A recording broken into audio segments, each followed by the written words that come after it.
Hey, fam, welcome back to the channel. Erika Kirk. I've really just had it with the nonstop attacks on this woman. I really have. They're horrible. They're absolutely horrible. I think we all know who's been attacking her, and she's going to finally call it out. She's going to finally call it out. I can't wait to hear.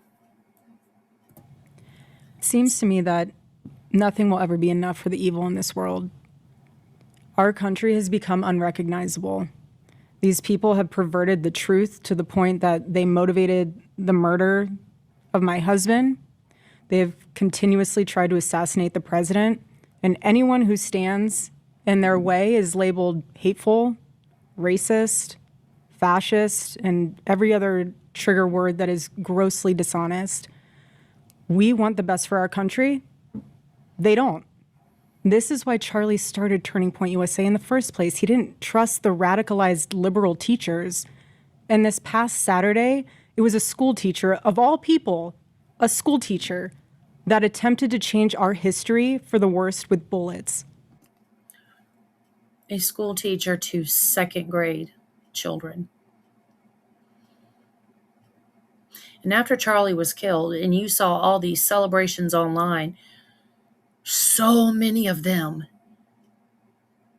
were teachers. And these people are educating our kids, or rather, indoctrinating them. And everyone is asking why I even went to the White House Correspondents' Dinner. And it was because many of the journalists in that room have attempted to dehumanize me. And I wanted to meet some of them face to face, quite frankly. Why have a conversation about me when you can have a conversation with me? So, for example, a journalist from the Daily Mail came up to me. She introduced herself, and she was very gracious. She was saying, "You look so beautiful. I'm so sorry for your loss." To which I replied, "It is so nice to put a name to the face, especially with all of the slander, the lies, accusations that are out there surrounding my husband's murder and myself." And I said to her, "You know what's so interesting? This is my first time at the White House Correspondents' Dinner, and I find it so fascinating, the dynamic that is going on right now, because everyone is all dressed up, and you guys are co-mingling in and out of each other's cocktail parties. And so for one night, you are able to put aside all of your differences for the sake of freedom of speech. And then by Monday morning, things will go back to being an absolute bloodbath between all of you." To which she replied, literally, she said, "I know. Isn't it special, right? Isn't tonight so special?" And following that conversation, it was time to take our seats, and we went into the big ballroom where the dinner was. And one of the first things I noticed when I walked into that room was quite literally the proximity of the opposing outlets to one another. So you have one table here that's Politico, and another table here that's Fox, and another table here that's WAPO, and you're all crammed together, elbow to elbow. And to make the night even more of a spectacle, every single 10-person table had 10 bottles of wine. And the president of the White House Correspondents Association, she did a great job of trying to make the evening have that feeling of Americana. You know, we were in a room celebrating freedom of speech despite our differences. And the U.S. Marine Band performed the national anthem so beautifully. And then shortly thereafter, gunshots rang out and total chaos ensued. And you guys have all seen what happened next because there are 1,000 videos of it. So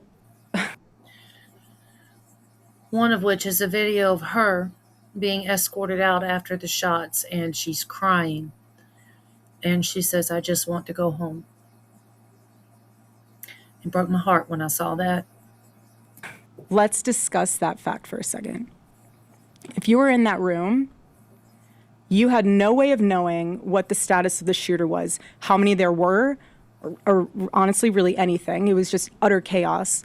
And so during an active shooting, these journalists are using their phones to find moments to capture for clips. They were so concerned about getting a video in a room with an active shooter that they could have accidentally and quite literally filmed themselves being shot. Many of those people have become so desensitized that fight or flight became secondary to the opportunity of putting themselves into the story, which ironically breaks the number one rule of journalism. And again, ironically enough, the shooter was a teacher. You have these people who are supposed to be teaching our children the future of this country, and he's so unhinged that he is able to teach children by day and then attempt to murder the president of the United States by night. And in his manifesto, he starts by contextualizing himself by saying, I am a citizen of the United States of America. And while we may have big problems with illegal immigration in this country, I have to tell you, we have an even bigger problem when it comes to the systemic indoctrination and radicalization of our own citizens. This is what got my husband killed. This is what has led to 3 legitimate attempts on President Trump's life. And I can speak firsthand to that unbearable toll that this must take on our First Lady. There has never been a president who has faced this many assassination attempts in Americans' entire history. And after each one, the reaction from the far left has been, at best, a shrug, and in some cases, a sick disappointment that the shooter was unsuccessful. We are all human beings. And if you can just pause and just take a minute and ask yourself, how would you feel if even just one person made cruel jokes about the attempted murder of your loved one? That is what Jimmy Kimmel did to the First Lady. He said that she had the glow of an expected widow. The glow of an expected widow. Just 48 hours before that nightmare almost became a reality. And this culture we're living in absorbs disagreement as a form of personal betrayal. It turns having an opposing viewpoint into a moral crime worthy of punishment. And here's what I've realized through all of this, truly, having lived through quite literal hell these past 7 months, if you strip someone of their humanity long enough, you will arrive at the chilling conclusion that they don't deserve to exist at all. She's 100% right. And all this rhetoric has got to stop, especially the people on the left calling Trump Hitler, calling Trump supporters fascist, calling conservatives in general fascist. It scares the hell out of me. It scares the hell out of me that we're on the verge of a civil war. And this time it's not going to be North versus South. This time it's going to be right versus left. And quite frankly, good versus evil.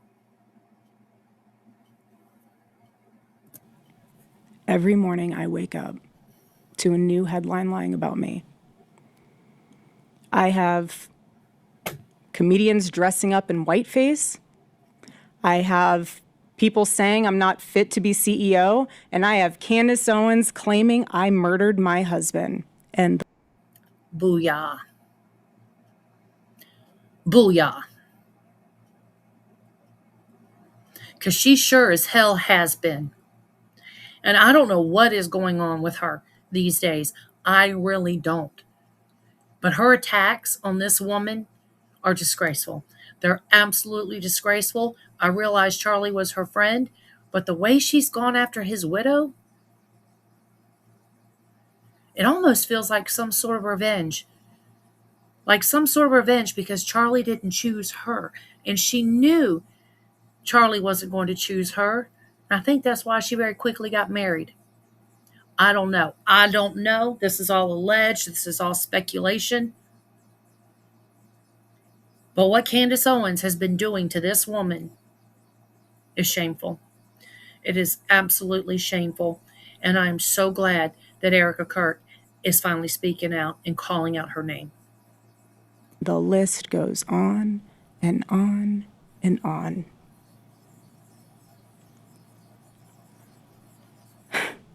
There is a serious epidemic of dehumanization plaguing this country.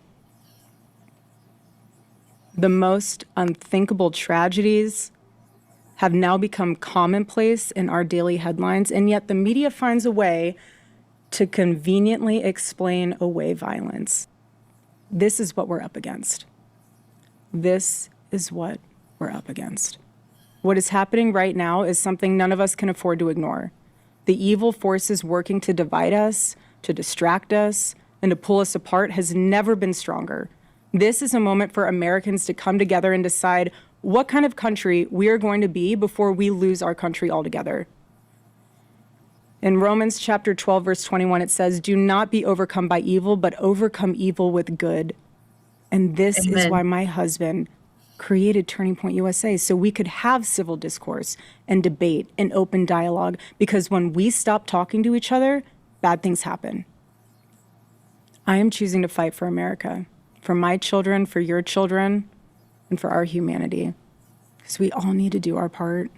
And by the grace of God, we will succeed, and America will remain what she was always called to be, a shining city on a hill, a light to the world. So let me give you a perfect example of how it's done. My husband did it best and left us the blueprint on how to have uncomfortable conversations with those who disagree. Buckle up, everybody. Here we go.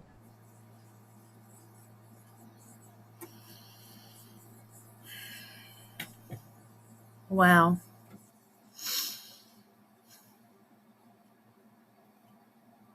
I think that message was very powerful, and she's absolutely correct. When you dehumanize things long enough, you don't care about them anymore. You don't care that they're human beings with families. They're just someone that has to be dealt with.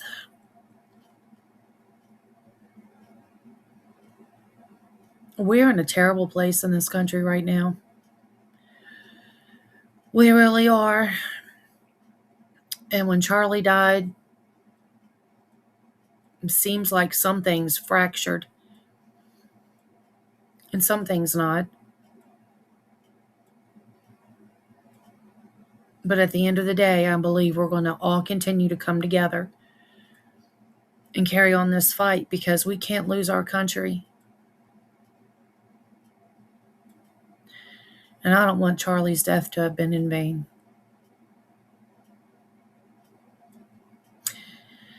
Anyway, I wish Candace Owens would stop. But she's going to do what she's going to do. But attacking the widow of a murdered man, yeah, that is very distasteful. It is. I'm sorry. I was always a fan of Candace Owens. But ever since Charlie died,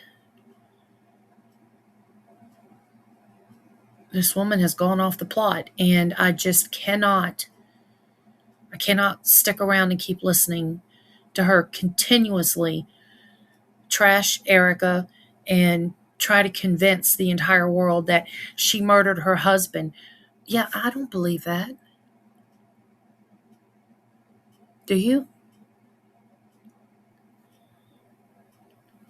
Anyway, I just wanted to share that because I felt it was a very powerful message. And I'm glad that Erika came out and said the things that she said. And I'm also glad that she name dropped Candace Owens, telling the world exactly what Candace is doing to her, for those who may not know. So anyway, that's it. Make sure you like, comment, share, and subscribe.